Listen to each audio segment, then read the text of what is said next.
संगठन वहाँ गए थे, उसके बाद भी जो शिक्षण संस्थान है उनको मैनिपुलेट किया जा रहा है हाई कोर्ट के ऑर्डर को। तो आपको क्या लगता है कि ऐसे मौके पे संस्थानों को मदद करनी चाहिए, मदद नहीं कर रही, अब क्या गुंजाइश रह जाती है? देखिए, ऐसे समय में मेरा तो एक ही है कि अभिभावक और बच्चों के प्रति सहानुभूतिपूर्वक रवैया रहना चाहिए। और इसीलिए है कि इसमें केवल मात्र ट्यूशन फीस तक की ही बात है, और बाकी सब चीज़ों का गलत कोई मैनिपुलेट कर रहे हैं तो हमने कहा है कि अगर कोई इस प्रकार के इंस्टीट्यूट हैं जो विशेष तौर पर, तो उनका जो लिखित में अगर हमारे पास जो शिकायत आती है तो निश्चित रूप से जो संभव कार्रवाई वो हम करेंगे। सर आपने बोला कि आने वाले समय पे जो कानून इस पर लाएंगे, तो ये कब तक का संभावना रखे कि इस पर संभावना हम इस बार के जो ये कोरोना से जरा निजात मिल जाए, जब भी आगामी जो सत्र होगा उसमें हम लेके आएंगे। सर, रूसा की भी बैठक थी आज, क्या निर्णय रहे इसमें, और जो अभी कार्यक्रम चले हैं उसके क्या रिस्पांस जो है जो आपने अभी तक चेक किया? राज्य के उच्चतर शिक्षा अभियान,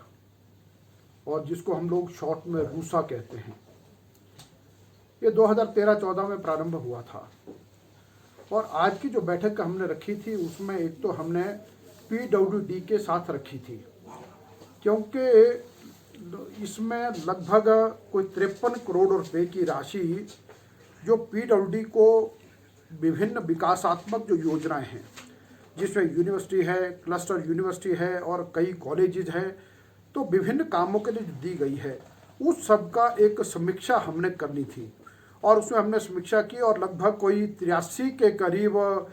काम चले हैं, और जिनमें से 24 काम कंप्लीट हो चुके हैं, और लगभग इतने ही 35-40 के करीब जो काम चले हैं। और कुछ काम ऐसे हैं कि जहाँ पर धनराशि दी जा चुकी है, लेकिन कहीं पर कोई लिटिगेशन है या कहीं पर कोई FCA के कारण से प्रॉब्लम है या फिर कोई और कारण है, तो उन सब चीज़ों को हमने देखा ताकि ये धनराशि ठीक प्रकार से जो जल्दी जो है विकासात्मक योजनाओं में खर्च हो। और उसमें हमने ये भी निर्णय लिया है कि हमने कहा है कि आने वाले 15 दिन के भीतर हमारे वहाँ के जो PWD के सुपरिटेंडिंग इंजीनियर जा करके हमारे कॉलेज में जा करके मीटिंग करें, और जिन जिन कॉलेजेस के लिए जो रूसा की राशि दी गई है, तो उन कॉलेज के प्रिंसिपल और मैनेजमेंट कमेटी के साथ बैठ करके सारी बातचीत करें और उसकी पूरी प्रेजेंटेशन तैयार करें। जहाँ पर काम कंप्लीट हो गए हैं उनकी भी, और जहाँ पर अगर लगता है कि कोई कमी है तो उसका भी, और जहाँ पर लगता है कि बिल्कुल काम नहीं तो उनके भी। और 15 दिन के बाद हम उस पर एक वीडियो कॉन्फ्रेंस पूरे प्रदेश स्तर की करेंगे, और जिसमें एक एक प्रिंसिपल और SC से हम सारी रिपोर्ट लेंगे। तो ये हमने निश्चित किया है। और साथ में यह है कि रूसा जो भी है उसके कारण से, यानी कि जो प्रदेश के लिए जो लाभ मिलने वाले हैं उसका भी, और आगामी आने वाले समय में हमने ये कहा है कि अब रूसा के बाद अब रूसा का तालमेल कुछ इस प्रकार से बैठे ताकि जो राष्ट्रीय शिक्षा नीति 2020 आएगी उसके साथ तालमेल खाती हम योजना तैयार कर सके, उस पर भी विचार किया है। ठीक है। प्रदेश में खासकर निजी स्कूल हैं, उनकी प्रॉब्लम ये है कि वो मनमानी फीस वसूल रहे हैं और अभिभावक इस बात को लेके बहुत ज़्यादा परेशान है। शिक्षा विभाग मंत्रालय किस तरह से इस बात को कंट्रोल करने की कोशिश करेगा ताकि अभिभावकों को भी मुश्किल ना हो? खासकर कोविड पीरियड में बहुत सारे लोग ऐसे हैं जिनकी नौकरियां चलेगी देने की स्थिति में नहीं, कैसे कंट्रोल किया जाएगा पूरी स्थिति को? मेरा सभी निजी स्कूलों से भी निवेदन है और मैं अपील करता हूं कि कोरोना आया है जो अनेक प्रकार की समस्याएं लेकर के आया है, और उसमें हर वर्ग का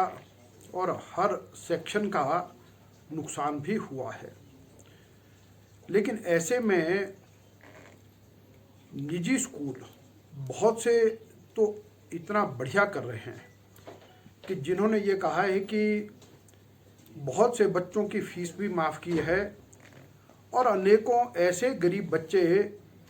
जिनको फीस देने में दिक्कत है, स्वयं भी अनेक निजी स्कूल ऐसे हैं जो आगे बढ़ करके बच्चों की और अभिभावकों की मदद भी कर रहे हैं। लेकिन कुछ एक ऐसे विद्यालय हैं जो शायद किसी प्रकार की सहानुभूति ऐसे समय में नहीं रख रहे हैं। मेरा निवेदन है कि उनको भी बड़ा संयम से, बड़े धैर्य से चलना चाहिए। वास्तव में ये जो बच्चे हैं ये आपके स्कूल के बच्चे हैं, आपके वहाँ पास पढ़ रहे हैं, और जब कोरोना नहीं था तब कभी किसी ने आपसे कोई शिकायत नहीं की है। और इसलिए अभी तक जो भी सरकार ने पहले भी कहा है कि केवल मात्र आप ट्यूशन फीस ले सकते हैं, इतना तो है, लेकिन अन्य अगर कोई एनुअल फीस है, कोई बिल्डिंग फंड है या फिर कोई भी और, वो सबके सब आपको नहीं लेने चाहिए। अब तो हम ये कहते हैं कि वैक्सीन आने वाली है, थोड़ा सा संयम बरतें हैं। और इसलिए हमने विभाग को भी कहा है कि इन स्कूलों से बातचीत करें, पहले भी बैठक ली है, लेकिन उसमें एक सख्ती से हमने कहा है कि भाई अब यह है कि ट्यूशन फीस के अतिरिक्त और आपको नहीं लेना चाहिए। और इसलिए उसमें तो हम, और दूसरा यह है कि देखिए आज तक कभी भी ऐसी कोई समस्या नहीं आई है और जिसके कारण से कोई सरकार के पास ऐसा कोई अधिकार था नहीं कि जिसमें आप बहुत ज़्यादा नियंत्रण कर सकते हैं। लेकिन हमने अब ये सारी जो स्थिति देखी है तो अभी हम आने वाले समय में एक्ट में ही संशोधन करेंगे और निश्चित रूप से निजी स्कूलों पर भी कहीं ना कहीं पर इस प्रकार का नियंत्रण रहे, ताकि ये जो फीस इत्यादि जो मामले हैं इन सब का समाधान सरकार कर सके, ये हम करेंगे। लेकिन अभी तो इतना ही कि ट्यूशन फीस लें, उसके लिए हमने कहा है। और आज भी शिमला के कुछ स्कूलों को हमारे डायरेक्टर हायर एजुकेशन ने बुलाया है और उनसे बात करेंगे। और कुछ अभिभावक मुझसे मिले थे और उनकी जो समस्या बहुत जेन्युइन है और बिल्कुल ठीक उन्होंने कहा, और इसलिए जहाँ तक मैंने कहा इस सब में मिल बैठ के ही बात करेंगे, लेकिन केवल मात्र ट्यूशन फीस तक ही जो है सीमित रहें तो अच्छा है। अच्छा, हाई कोर्ट ने भी इस दिशा में